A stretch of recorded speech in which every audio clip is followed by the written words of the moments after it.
Welcome to lesson 10.8. In this video, we will be exploring the ratio test. The ratio test states the following. Let the series from n equals 1 to infinity of a sub n be a series with non-zero terms.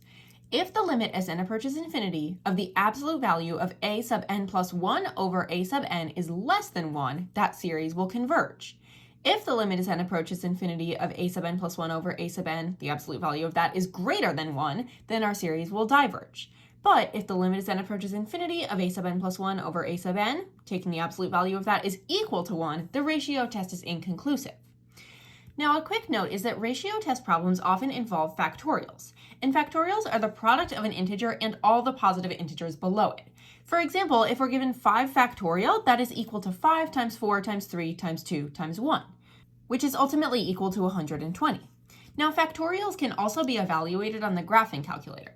If we tried to get 5 factorial on the graphing calculator, you would hit the math button right there, scroll over to probability, and then scroll down to number 4, or hit the button for 4, and that's going to get you the factorial symbol. So say you wanted to do 5 factorial, you would first type in 5, then hit the math button, over to probability, hit 4, and that's going to evaluate 5 factorial for you. Now, a lot of what we do in the ratio test involves simplifying factorials. So we're going to get a little bit of practice simplifying or evaluating each factorial expression. First, we will be evaluating 6 factorial over 5 factorial. So 6 factorial we know is going to be 6 times 5 times 4 times 3 times 2 times 1. And 5 factorial is going to be 5 times 4 times 3 times 2 times 1. Note that the 5 times 4 times 3 times 2 times 1, or the 5 factorial, is going to cancel out from both the top and the bottom, and we're just going to be left with a 6.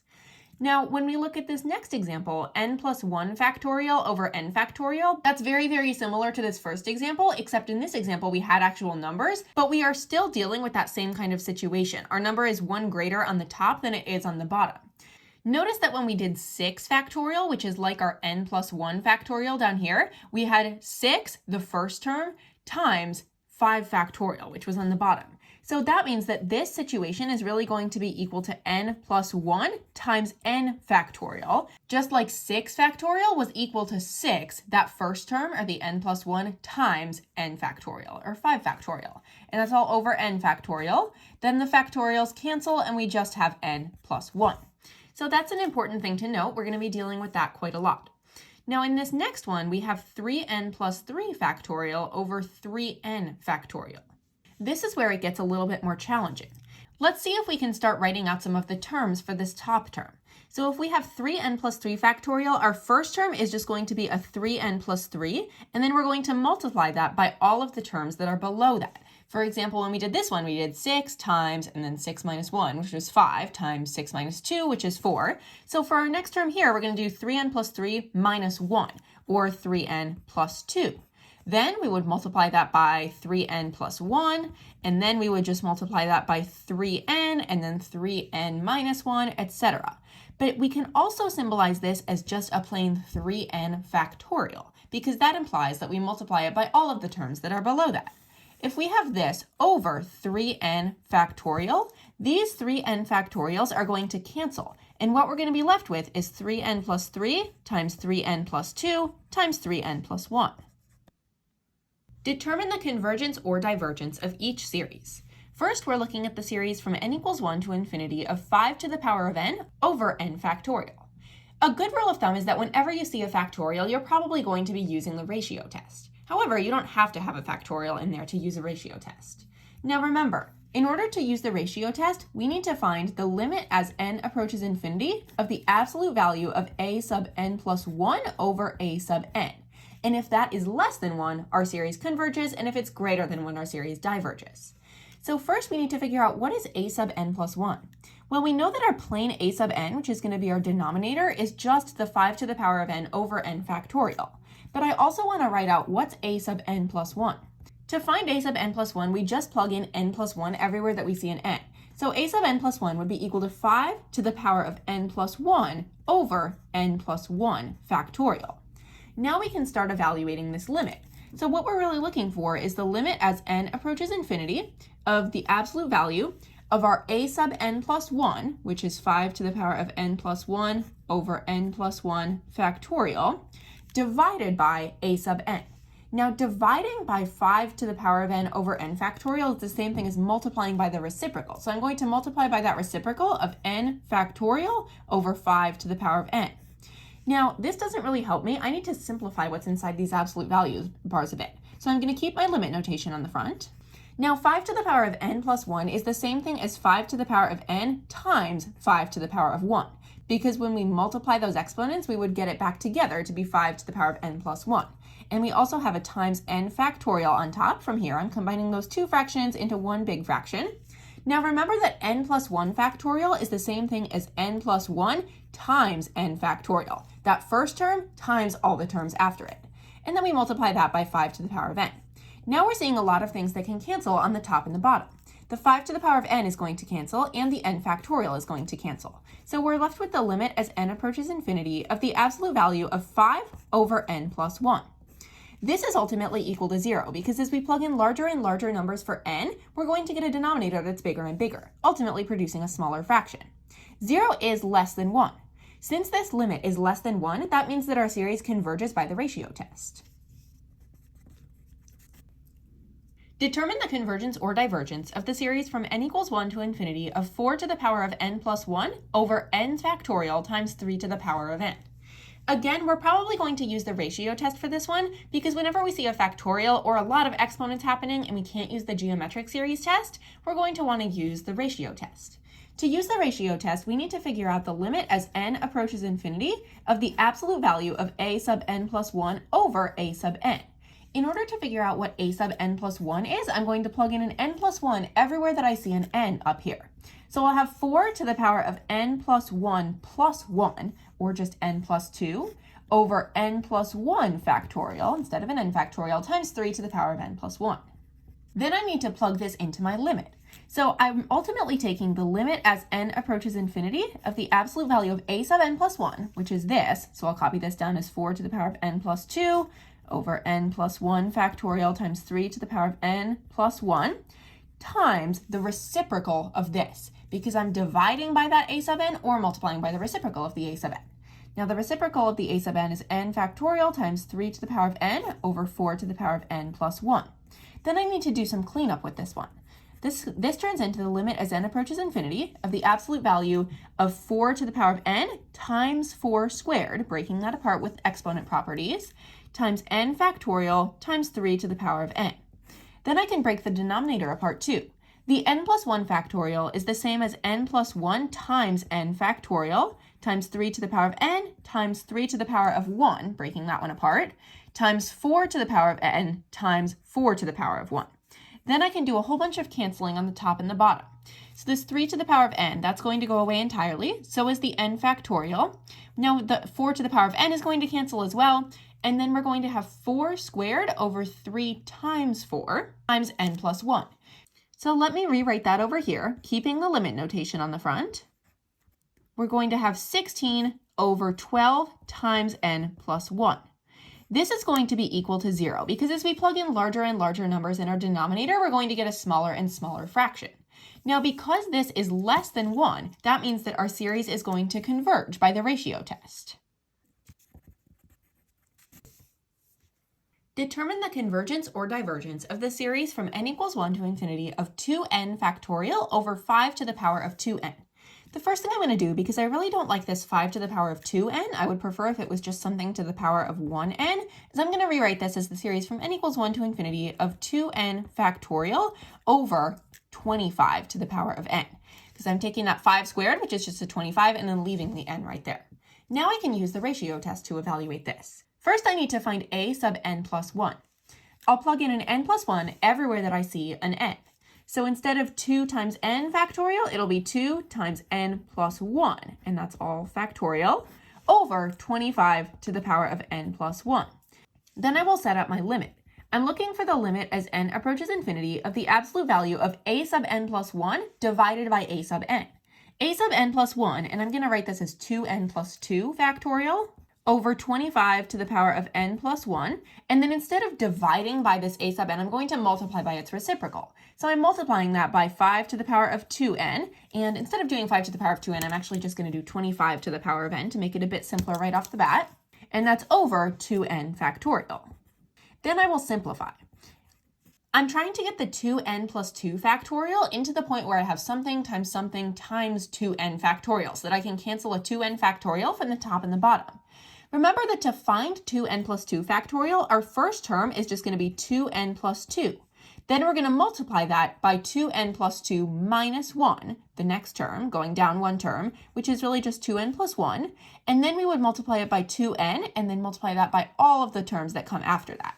So times 2n factorial. Then for the other part of my numerator, I have a 25 to the power of n, and that is all over 25 to the power of n times 25 to the power of 1, splitting that 25 to the power of n plus 1 apart, times 2n factorial. Then I can start canceling some things from the top and the bottom. I have 25 to the power of n, get rid of that, 2n factorial, get rid of that, and then I can simplify this down a little bit more. So I have 2n plus 2 times 2n plus 1, which is really going to make a 4n squared plus 6n plus 2 in my numerator, and that's all over 25. Then I can evaluate my limit by plugging in infinity everywhere that I see an n. Since I have a polynomial function on top and that's divided by a constant, this is going to produce infinity. My limit as n approaches infinity is infinity. Now, infinity is obviously greater than 1, so since that is greater than 1, that means that our series diverges. This series diverges by the ratio test. Which of the following series converge?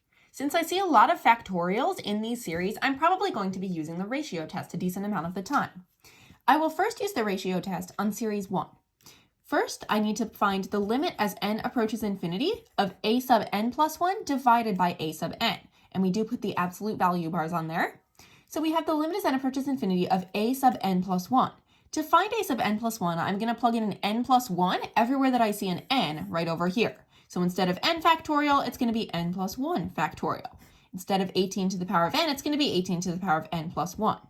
Then I need to divide by my a sub n term, which is the same thing as multiplying by the reciprocal of my a sub n term, 18 to the power of n over n factorial. Then I'll do some simplifying.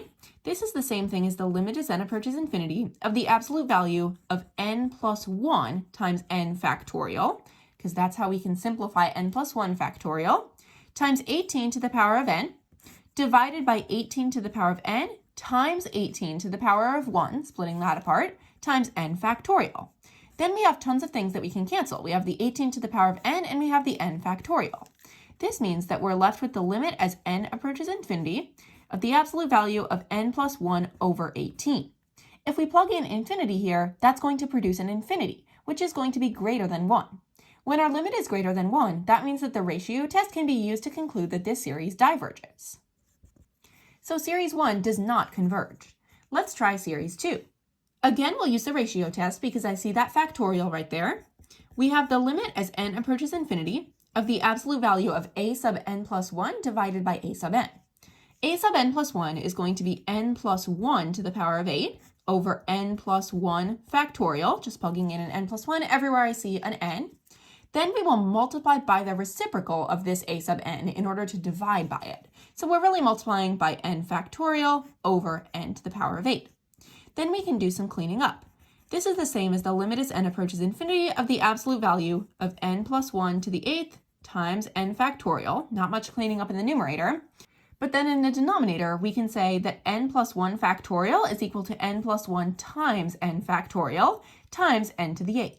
Then we'll cancel the n factorial from the top and the bottom. So this is the same thing as the limit as n approaches infinity of the absolute value of n plus 1 to the 8th over n plus 1 times n to the 8th.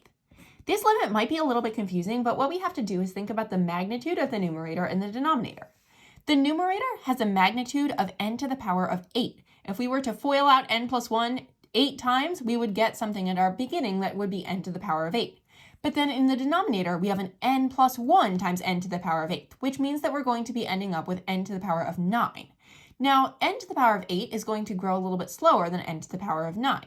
If we have small number over big number, that's eventually going to get closer and closer to 0. So this is less than 1. Since our limit is less than 1, that means that this series converges by the ratio test. So series 2 does converge. Let's try series 3. We'll use the ratio test again. We have the limit as n approaches infinity of the absolute value of a sub n plus 1 over a sub n. If we plug in an n plus 1 everywhere that we see an n, we're going to have a 2n plus 2 factorial, because that's really a 2 times n plus 1 factorial, and then we just distribute the 2. And then we're going to have that over 2 to the power of n plus 1 multiplied by the reciprocal of our a sub n, 2 to the power of n over 2n factorial. This one's going to be a little bit more challenging to simplify just because we have this 2n plus 2 factorial right up here. We'll still keep the limit notation on the front, limit as n approaches infinity, but then when we simplify 2n plus 2 factorial, that's going to be 2n plus 2 times 2n plus 1, subtracting 1, times 2n factorial, because that 2n factorial accounts for all the terms that come after that. Then we also have a 2 to the power of n in our numerator. That's all over 2 to the power of n times 2, which is this, times our 2n factorial. Then we can cancel the 2 to the power of n from the numerator and denominator, and we can do the same thing with the 2n factorial. That means that we're left with the limit as n approaches infinity of the absolute value of 2n plus 2 times 2n plus 1 over 2. This is definitely going to be greater than 0, because if we're plugging in a value like 1,000 or a really big value up here, and then we're just dividing it by a constant, that's still going to be approaching infinity. Since our limit is greater than 1, that means that this series diverges by the ratio test. So it does not converge. So our answer would be choice B. Only series 2 converges by the ratio test. Which of the following statements must be true about the series from n equals 1 to infinity of a sub n if the limit as n approaches infinity of the absolute value of a sub n plus 1 over a sub n is equal to 19/4? This looks a lot like the ratio test, which states that if this limit is greater than 1, our series diverges, and if this limit is less than 1, our series converges. That means that choice C is going to be correct. This series diverges by the ratio test because we can see that 19/4, which is equal to this limit, is going to be greater than 1. And when that limit is greater than 1, we know that our series is going to diverge by the ratio test. Which of the following series diverge? Series 1 is the series from n equals 1 to infinity of n factorial over 7 to the power of n. Because I see a factorial in here, I'm going to use the ratio test to determine convergence or divergence. To use the ratio test, I need to take the limit as n approaches infinity of the absolute value of a sub n plus 1 divided by a sub n. A sub n plus 1 means that I plug in an n plus 1 everywhere that I see an n. So instead of n factorial, it's going to be n plus 1 factorial. Instead of 7 to the power of n, it's going to be 7 to the power of n plus 1. Then I divide by this original a sub n term, which is the same thing as multiplying by its reciprocal, 7 to the power of n over n factorial. Then I'm going to do some cleaning up with this one.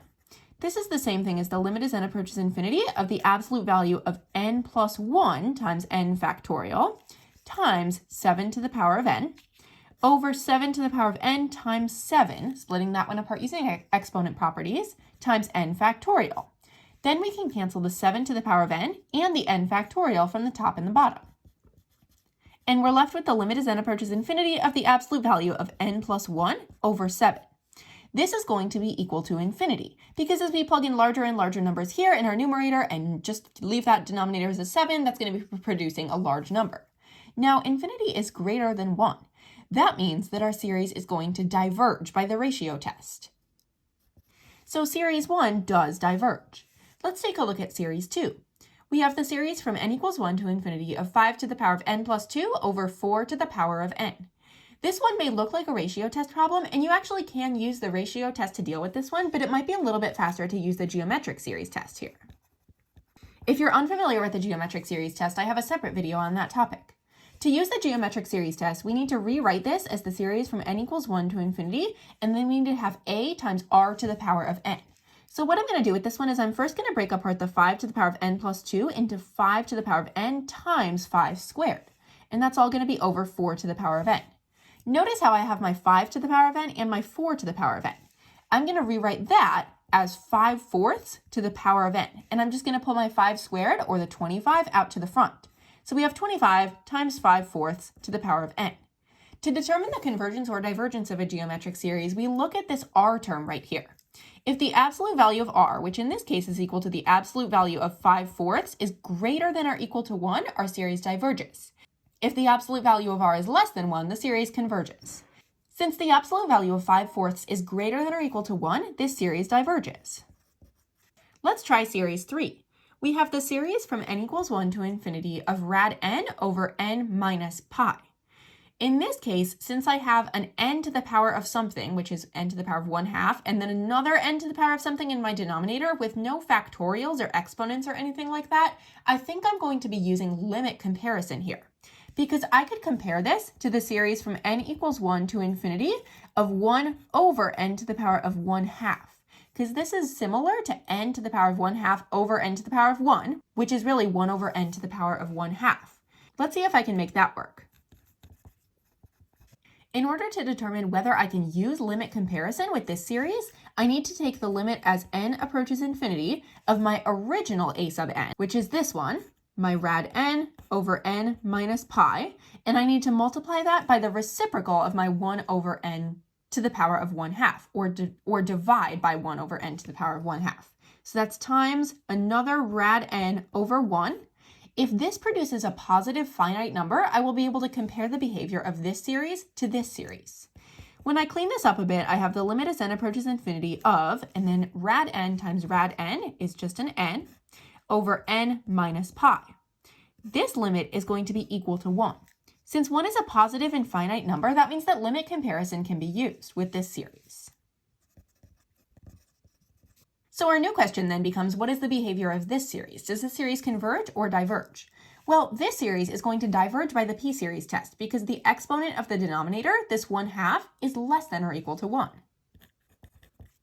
Since this series diverges, and since we produced a positive finite number over here when we took our limit, that means that we can compare the behavior of these two series. So because this one diverges, this one will diverge as well. That means that all three of these series diverge, so choice E is the correct answer. Which of the following series can be shown to converge by the ratio test? Let's take a look at series A, the series from n equals 1 to infinity of 3 over n cubed. I know that this series is going to converge because I can immediately see that this is a p-series with p equals 3, which is greater than 1, so the series is going to converge. However, we need to be able to show that it can converge by the ratio test. To use the ratio test, we'll take the limit as n approaches infinity of the absolute value of a sub n plus 1 over a sub n. A sub n plus 1 is going to be 3 over n plus 1 cubed, and then when we divide by a sub n, that's the same thing as multiplying by the reciprocal of a sub n, or n cubed over 3. Then we can simplify this a bit. These 3's right away can cancel, and we'll be left with n cubed over n plus 1 cubed. Now this is actually going to produce 1 because we have a term with magnitude n cubed in our numerator and n cubed in our denominator. So if this is equal to 1, unfortunately that means that the ratio test is inconclusive. Obviously we know that this one does converge because it's a p-series with p equaling 3, but we can't use the ratio test to show that. Let's try series B.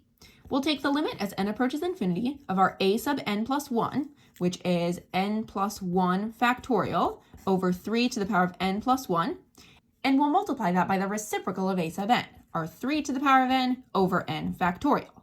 And we do take the absolute value of that. Keep those absolute value bars on there. We'll keep our limit notation on the front, and we'll simplify that a little bit. N plus 1 factorial is the same thing as n plus 1 times n factorial times 3 to the power of n, that's from our second term, over 3 to the power of n times 3 times n factorial, using our exponent properties to break that one apart. Then we'll cancel the n factorial and the 3 to the power of n in our numerator and denominator. So this is really the limit as n approaches infinity of the absolute value of n plus 1 over 3. Now, this is equal to infinity, because if we plug in an infinitely large number up here, we have infinity over a constant, that's still going to produce infinity, and that's greater than 1. The ratio test is conclusive here. We can make a determination, but the ratio test here tells us that this series diverges because our limit is greater than 1. So this diverges by the ratio test. It does not converge by the ratio test. Let's try series C. We'll take the limit as n approaches infinity of a sub n plus 1, which is n plus 1 cubed, over 3 to the power of n plus 1, and then multiply it by the reciprocal of a sub n. So times 3 to the power of n over n cubed. And we'll stick those absolute value bars on there. Then we have the limit as n approaches infinity of the absolute value of n plus 1 cubed times 3 to the power of n over 3 to the power of n times 3, splitting that one apart, times n cubed. The 3 to the power of n can cancel from the numerator and the denominator.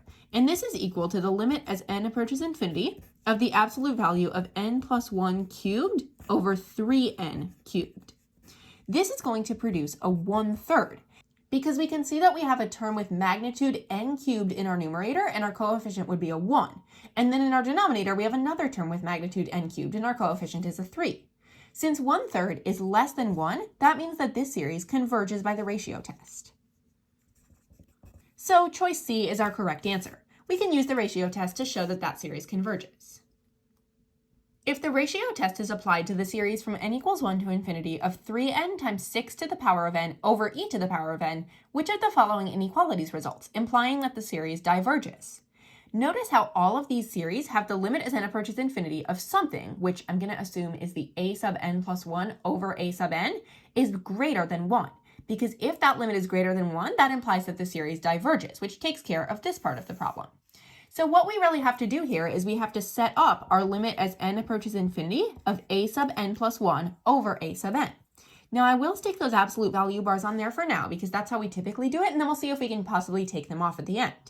So now we need to find a sub n plus 1. I'll plug in an n plus 1 everywhere that I see an n.